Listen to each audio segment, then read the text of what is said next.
With the launch of the Galaxy Z Fold 5, Samsung is taking a different approach.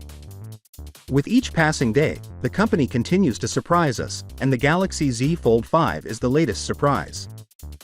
Remember when I mentioned that the Galaxy Z Fold 5's release date had been changed and that Samsung would be returning to its original location? Well, the company will hold an event for the device in Seoul, South Korea, on July 27th rather than July 26th, and the phone will be available in stores from August 7th to August 11th. However, a new major rumor has surfaced that Samsung will hold two events for the Galaxy Z Fold 5 launch. Even Samsung has announced that the first one will take place in Seoul, South Korea, on August 11th. Despite the fact that today is a typical day for Samsung to release inexpensive gadgets, this launch is a little odd since everyone who wants a phone may easily view it before it is released. But it is true, and it will take place with the Galaxy Z Fold 5 as well as with all other gadgets, such as the Z Flip 5, Tab S9, and Galaxy Buds.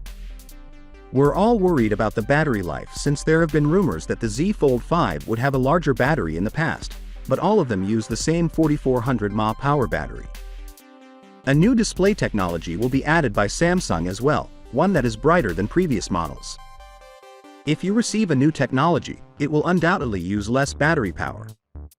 People still ask me whether the cover display is becoming wider, and I always respond, yes, look at this. Can you see the difference?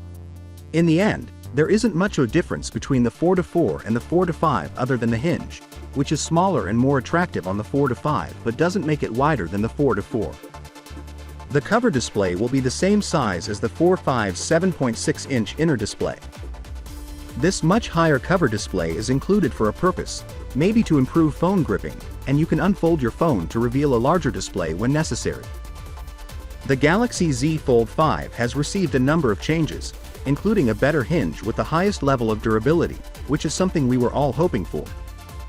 Finally, what are your thoughts about it? So with that being said, let me know your thought in the comment below, and if you are new here, please subscribe. Peace out.